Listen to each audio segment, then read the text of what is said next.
राष्ट्रवादी काँग्रेस पक्ष भाजप एकत्र आहेत अशा प्रकारची प्लेट ही सातत्याने वाजवली जाते। मला असं वाटतं की ती प्लेट आता अतिशय गुळगुळीत झालेली आहे। राजू वाघमेरेंनी ती वाजवण्याचा प्रयत्न करू नये, लोक देखील त्याच्यावरती विश्वास ठेवणार नाही। काय म्हणाल डॉक्टर? नाही, माझी काही आम्ही प्लेट वाजवत नाही आहोत। झालेल्या घटनांची पुनरावृत्ती मी फक्त सांगितली। महाराष्ट्रातल्या जनतेला या घटना महाराष्ट्राच्या जनतेने बघितल्या आहेत। अहो, कोणी पाठिंबा न देता, आपण पाठिंबा न मागता आपण पाठिंबा देतो आणि त्याला महाराष्ट्राचं राजकारण किंवा स्थिर सरकारची भूमिका घेतो। आज राष्ट्रवादीच्या जीवावर बीजेपीने आपलं बहुमत सिद्ध केलं। हे महाराष्ट्राची जनता कशी विसरेल? आम्ही काही खोटं सांगत नाही, जनतेला तुम्ही दाखवलेलं आहे तेच आम्ही सांगतोय। आम्ही काहीही वेगळं सांगितलेलं नाही। जे घटना घडल्यात त्याची फक्त आम्ही त्याचं बोलून दाखवलं। त्यावेळेला त्या ठिकाणी काँग्रेस पक्ष देखील उपस्थित होता आणि त्याचं चित्रीकरण देखील महाराष्ट्रातील जनतेने पाहिलेलं आहे। त्याच्यामुळे हे आता त्याच गोष्टी पुन्हा पुन्हा उघडण्यामध्ये फारसा अर्थ आहे असं मला वाटत नाही। भेटीचा अर्थ असाच निघू शकतो का? नाही, फारसा अर्थ नाही म्हणता येत। नाही, असाच अर्थ काढायचा का भेटीचा? मला तेच म्हणायचं नाही, एक लक्षात घ्या की मी पुन्हा पुन्हा सांगतो की नरेंद्र मोदी हे देशाचे पहिले पंतप्रधान नव्हेत की जे बारामतीला येत आहेत। यापूर्वी देखील अनेक पंतप्रधान, अनेक राष्ट्रपती यांनी बारामतीला भेट दिली आणि त्या भेटीमध्ये नुकत्याच गेल्या वर्षी प्रणब मुखर्जी आले होते। त्याच्या अगोदर देखील अनेक पंतप्रधान येऊन गेलेत, अनेक राष्ट्रपती येऊन गेलेत। आपण प्रत्येक ठिकाणी जर एखाद्या चांगल्या कामामध्ये, विकासाच्या कामामध्ये जर राजकारण आणणार असो तर मला वाटतं ती आपली मानसिकता बरोबर नाहीये। आपण कुठेतरी न्यूनगंडाने वागतोय असं मला वाटतं। या भेटीला राजकीय महत्व अजिबात देऊ नये। याच्यातून कुठल्याही प्रकारचं राजकारण किंवा राजकीय मंथन महाराष्ट्रामध्ये, देशामध्ये होईल असा जर कोणाचा समज असेल तर तो सपशेल चुकीचा आहे असं मी या ठिकाणी सांगतो। भाऊ काय म्हणाल? ब्रेक घ्यायचा मला? नाही, मला आत्ता जे संदर्भ राजू वाघमारेंनी सांगितले त्याच्यात एक संदर्भ ते विसरले, तेवढा सांगतो म्हणजे तुम्हाला ब्रेक घेता येईल। की आज पंतप्रधान झाल्यानंतर नरेंद्र मोदी बारामतीला जात आहेत, त्याचं सगळं कौतुक आपण ऐकलं मगापासून। पण एक सदाभाऊ खोत पण सांगतील त्याच्यासाठी की जानकर जे बारामतीतून लोकसभेला उभे होते त्यांच्या प्रचाराला बारामतीत यायचं पवारांनी मोदींनी नाकारलं आणि असं जानकरांनीच सांगितलंय की मला शरद पवारांनी बारामतीत प्रचाराला येऊ नका असं सांगितल्यामुळे मी बारामतीत प्रचाराला आलो नाही असं नरेंद्र मोदींनी जानकरांना सांगितलं। म्हणजे मग पवारांचं म्हणणं असं होतं का पंतप्रधान व्हा आणि या, नुसतेच येऊ नका, उमेदवार म्हणून येऊ नका, तर तुम्ही निवडून येऊन पंतप्रधान होणार अशी उमेद मी बाळगली आहे, तेव्हा पंतप्रधान होऊनच या असा त्यातला अर्थ निघू शकतो। म्हणूनच ही भेट आता त्यानंतरची आहे। अर्थातच मला जर विचाराल तर याचा अर्थ फार वेगळा मी लावतो की जो राजकीय नाहीये, हा क्रिकेटशी संबंधित आहे। पवार हे क्रिकेटमधलं फार मोठं प्रस्थ आहे आणि पवार नुसते पंतप्रधानांनी अलीकडे थरूरना जवळ घेतलंय। तुम्ही त्यातली माणसं बघाल तर थरूर हे पण क्रिकेटमधले आहेत, IPLशी संबंधित आहेत। अमित शहा हे क्रिकेटचे गुजरात क्रिकेटचे अध्यक्ष आहेत। त्यामुळे यात क्रिकेटचं राजकारण जास्त असेल असं मला वाटतं। शिवसेना आणि याचा संबंध मला वाटत नाही, फारसा वाटत नाही मला। ब्रेक घ्यायचा आणि ब्रेक नंतर मला निलमताई आणि सदाभाऊ खोत यांना ज्या प्रतिक्रिया द्यायच्या त्या त्यांना विचारायच्या आहेत आणि पुन्हा या चर्चेतले पुढचे मुद्दे देखील ब्रेक नंतर आपण घेणार आहोत। सदाभाऊ, ही सगळी चर्चा मगाशी तुम्ही ऐकलेली आहे शांतपणे। घटक पक्ष म्हणून सत्ताधारी सरकारमधला एक घटक पक्ष म्हणून तुम्ही काय बघताय भेटीकडे? आणि काल देखील IBN लोकमतच्या चर्चेमध्ये बोलताना तुम्ही फार कडक शब्दामध्ये याच्यावर टीका केलेली होती। मी त्याच्यावर काल जे बोललो त्याचा अर्थ असा होता की मोदी साहेब बारामतीला विज्ञान केंद्राला भेट द्यायला येत आहेत, त्याचं मी स्वागत करतो। कारण ज्या पद्धतीनं बारामतीला कृषी विज्ञान केंद्र आहे, अशी केंद्र महाराष्ट्रामध्ये जर उभा राहिली तर महाराष्ट्रातल्या शेतकऱ्यांच्या आत्महत्या थांबतील आणि जे पवार साहेबांनी 15 वर्षामध्ये केलं नाही ते निदान मोदी साहेब ते पाहिल्यानंतर महाराष्ट्रावर करतील अशी आशा बाळगायला काही हरकत नाही। सगळ्यात महत्त्वाचा मुद्दा आहे की शरद पवार साहेब हे फार नशीबवान आहेत की मला आता या चर्चा ऐकल्यानंतर असं लक्षात आलं की आम्ही जर ब्रह्मदेवाची पूजा केली आणि ब्रह्मदेव जर आम्हानी प्रसन्न झाला आणि जर पवार साहेब आले तर ब्रह्मदेव आम्हानी सोडेल आणि पवार साहेबांकडे जाईल. त्यामुळं काकडे साहेब म्हणले तसे की पवार साहेबांच्या दोस्ती सगळीकडेच असतील.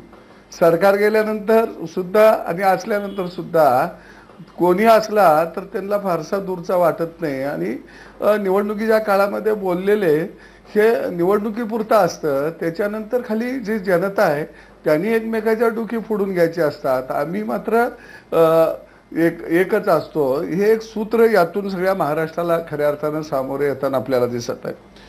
जर कृषी विज्ञान केंद्राचे प्रगती बारामतीची झाली असं म्हणावं तर त्या कृषी केंद्राच्या माध्यमातून बारामती तालुक्यातले काही प्रश्न सुटले असं दिसत नाही. आजही तिथं 70% गावांच्या मध्ये उन्हाळ्यामध्ये टँकर पाण्यासाठी लावावे लागतात. ज्या माढा मतदारसंघामध्ये दुष्काळ भाग मोठ्या प्रमाणामध्ये सांगोला असेल, मान असेल, खटाव असेल, या भागाचं प्रतिनिधित्व पवार साहेबांनी केलं. त्यांनी तिथे एखादं कृषी विज्ञान केंद्र बारामतीसारखं 5 वर्षामध्ये का काढलं नाही? कारण तिथला दुष्काळ तरी हटला असता आणि खऱ्या अर्थानं ते एक आदर्श काम या राज्याला झालं असतं. आणि मला वाटतं अहमदनगरमध्ये बाबळेश्वर या ठिकाणी सुद्धा एक कृषी विज्ञान केंद्र आहे. त्याला 3 राष्ट्रीय पुरस्कार मिळालेले आहेत. म्हणजे अगदी बारामतीचंच कृषी विज्ञान केंद्र म्हणजे आमचा हिंदुस्थानाचा चेहरा मोहरा आहे असं काही नाही आहे.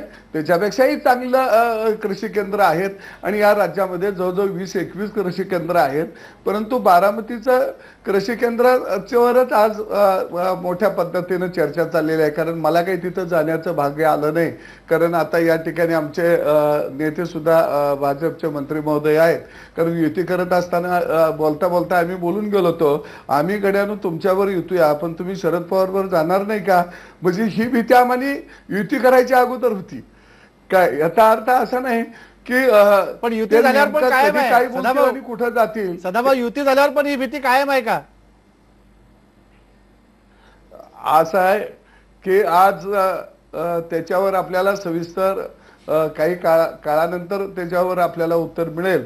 पण निश्चितपणानं मी सांगतो की महाराष्ट्रातल्या जनतेला कुणाला आवडलंय, कुणाला काय म्हणायचं, कुणी तिथं यावं याच्याबद्दल आमचं काही दोमत असणार नाही. प्रत्येकाला व्यक्ती स्वातंत्र्य आहे.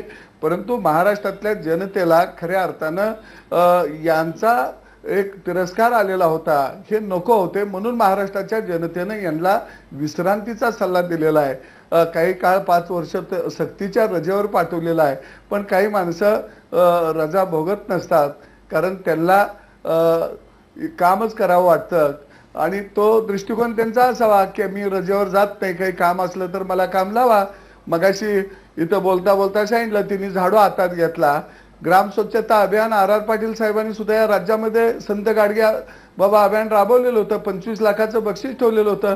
पवार साहेबांनी त्यावेळी जर झाडू हातात घेतला असता आणि बारामती स्वच्छ केली असती तर निश्चितपणानं पहिलं 25 लाखाचं बक्षीस त्यांना मिळालं असतं.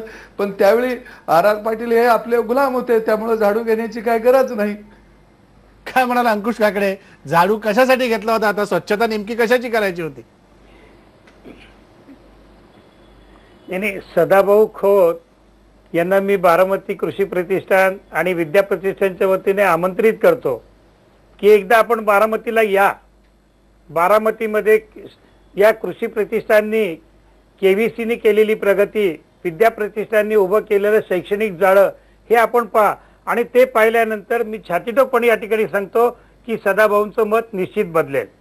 राजकारणामध्ये एकमेकाच्या विरोधामध्ये आपण असू, विरोधासाठी विरोध आपला असू नये. आज शेतकरी संघटनेची भूमिका सातत्याने पवार साहेबांच्या बाबतीमध्ये विरोधाची आलेली आहे. पवार साहेबांनी जे विधायक काम उभं केलेलं आहे कुठेतरी त्याचं कौतुक करा. अर्थात तुम्ही कौतुक करावं अशी आमची अपेक्षा देखील नाही, पण ती केलेल्या चांगल्या कामावरती टीका करणं आज बारामतीचं नाही देशातली अगदी आहे. आपण या जरूर पहा त्या ठिकाणी. आणि एक लक्षात घ्या की तुमच्या शिफारस तुम्ही पाहिल्यानंतर तुम्ही समाधानी व्हाल. आणि पवार साहेबांनी एक लक्षात घ्या की ज्या ज्या वेळेला कुठेही विरोधासाठी विरोध केला नाही, मग तो ऊस उत्पादकांचा प्रश्न असेल, शेतमजुरांचा प्रश्न असेल, ऊस तोडणी कामगारांचा प्रश्न असेल, गोपीनाथजी मुंडे आणि पवार साहेब एकत्र येऊन त्या ठिकाणी काम करतात. त्यांनी त्या ठिकाणचे अनेक प्रश्न सोडवलेले आहेत. साखरेच्या बाबतीमध्ये देखील सर्व पक्षातल्या लोकांना बरोबर घेऊन ते त्या काय करतात, पण केवळ विरोध करायचा याच्या पलीकडे पण सदाभाऊ खोत किंवा निलमताई, शेतकरी तुम्ही हात वर समितीची केल्यामुळे भूमिका मी तुमच्याकडे येतो. नाही, की ते त्यांनाही करत होते. अंकुशजी एक मिनिट, मी कालच्या फक्त त्यामुळे माझी काय चर्चेतला सदाभाऊंना मुद्दा विनंती अंकुशजी आहे कालचा इथे समोर की आणतो आपण- आणि मी पुढे जातो. काल नवाब मलिक तुमच्या पक्षाचे प्रवक्ते इथे होते, सदाभाऊ खोत साक्षीदार आहेत त्या चर्चेमध्ये. नवाब मलिक काल सदाभाऊ खोत यांना असं म्हणाले की नरेंद्र मोदी आणि शरद पवार यांच्या भेटीबद्दल जर वावडं वाटत असेल तर तुम्ही उद्धव ठाकरेंना जाऊन निरोप द्या आणि सरकारमधनं बाहेर पडा. निलमताई, एक प्रकारे राष्ट्रवादी कुठतरी शिवसेनेला डिवचून आपल्याला जे साध्य करायचं आहे ते करू पाहत नाहीये का? मला काय वाटतं, मला हा खरं सांगू का अगदी पोरकटपणा वाटतोय. नवाब मलिकांचं जे काही स्टेटमेंट आहे ना, त्याची मला दखल घ्याविषयी अजिबात वाटत नाही. याचं कारण असं की विधानसभेमध्ये ज्या दिवशी सगळं बहुमत सिद्ध होणार होतं त्या दिवशी धड यांना म्हणजे हात सुद्धा वर करून पाठिंबा देता आला नाही भारतीय जनता पक्षाला. मतदान झालं तर दर 24 तासांनी जे लोक अशा प्रकारे कुठेतरी खेळवल्यासारखं प्रत्येक पक्षाला करत असतात तर त्यांच्याबद्दल न बोलणं बरं. मी तर असं म्हणते की ज्या प्रकारचं भाषण केलं शरदराव पवार यांनी इकडे पुण्यामध्ये, त्याच्यात त्यांनी एक स्पष्ट असं बोलले ते की मला ते विस्मयकारी वाटलं त्यांचं स्टेटमेंट जे आहे ते. आणि ते म्हणाले ओवेसीचा उदय आणि ओवेसी वाढतोय तो भाजपमुळे वाढतोय. मला अनाकलनीय आहे हे स्टेटमेंट की जो स्वतः निजामाचं म्हणतोय, मला डायव्हर्ट करायचा नाही इश्यू, पण जो म्हणतो हम गर्व से कहो हम निजाम आहे. आता त्यावेळेला भारतीय जनता पक्षाने काय, ते शिवसेना असेल त्यांनी काय केलं की ज्याच्यामुळे ओवेसी हे सगळं बोलतो आहे. त्यामुळे ओवेसीचं एक स्वतःचं गतिशास्त्र आहे, पण त्याच्यात सुद्धा त्यांनी प्रत्येक वेळेला खापर फोडायचं ते काम केलेलं आहे.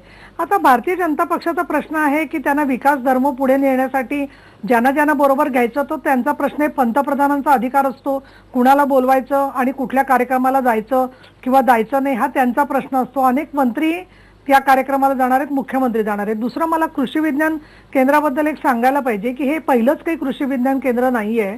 याच्या पूर्वी देखील जवळजवळ माझ्या माहितीप्रमाणे कमीत कमी 25 वर्ष हा कृषी विज्ञान केंद्रांचा कार्यक्रम चालला आहे. जालन्यामध्ये कृषी विज्ञान केंद्र आहे. मगाशी बाभळगावचा उल्लेख केला. माझ्या माहितीप्रमाणे पुणे जिल्ह्यात सुद्धा शिरूरला कृषी विज्ञान केंद्र काही वर्ष काही संस्थांनी चालवलं. आजच्या घडीला त्याचं स्टेटस मला माहित नाहीये, पण त्यामुळे कृषी विज्ञान केंद्र कोणी काढलं असेल तर त्यातल्या कुठल्या कृषी विज्ञान केंद्राला जाऊन त्याची दखल घ्यायची याच्याबद्दल वाईट वाटणं स्वाभाविक आहे. मला त्याच्यात अजून एक सांगायला पाहिजे की विशेषतः ऊसाच्या प्रश्नावर ज्याला आंदोलन झालं बारामतीला, तर त्यावेळेला या आंदोलन करणाऱ्यांची जात काय आहे हे सुद्धा शरदराव पवार बोलले की माझ्यासारख्या व्यक्तीला आणि अनेकांना धक्का देणारी गोष्ट होती की आंदोलनकर्त्यांची जात बघून कधी ते बोलतील असं वाटत नव्हतं, पण ते सुद्धा ते बोलले. आणि म्हणून मला इथे काय सांगायचं आहे की त्यांच्याकडून कशाला अपेक्षा ठेवता. त्यांची राजकीय भूमिका शरद पवारांची एक स्पष्ट आहे. प्रत्येक वेळेला भूमिका घेत असताना मुस्लिम आरक्षण असेल प्रत्येक बाबतीत त्यांची एक भूमिका आहे. आता त्यांच्या बरोबर कुणाला जायचं का नाही हा त्या पक्षांचा प्रश्न आहे. मुळात एक मान्य करायला पाहिजे की अपेक्षाभंग झाला याचा अर्थ कुठेतरी विश्लेषण चुकलं होतं, ती अपेक्षा अयोग्य होती हे पहिल्यांदा रिअलाइज करायला पाहिजे, मग पुढचा विचार सुरू होतो. मी सदाभाऊंना अजिबात काही कुठली दूषणं देत नाही याच्यासाठी की ते तळमळणारे कार्यकर्ते आहेत, पण त्यांना त्या काळामध्ये जे काही वाटलं त्याची दखल आज सुद्धा घेतली जात नाहीये हा त्याच्यातला भाग आहे. पण मला एक सांगायचं आहे की हाच मुद्दा मला गिरीश नरेंद्र बापटांना मोदी विचारायचा आहे. गेले म्हणजे निलमताई, हाच- ते राजकीय भूमिका घेतली असं मला वाटत नाहीये. मला वाटत नाही. मला गिरीश बापट हाच राजकीय मुद्दा भूमिका विचारायचा आहे की घेतली असं निलमताई वाटत म्हणाले की नाहीये. जी हे तळमळीने ओवेसी आता वगैरे सदाभाऊ खोत मान्य करू बोलतायत, शकत नाही. जी भाजप भूमिका त्यांनी मांडलेली होती तुमच्या सोबत येऊन, ती भूमिका आजही भाजपला कुठतरी कळत नाहीये.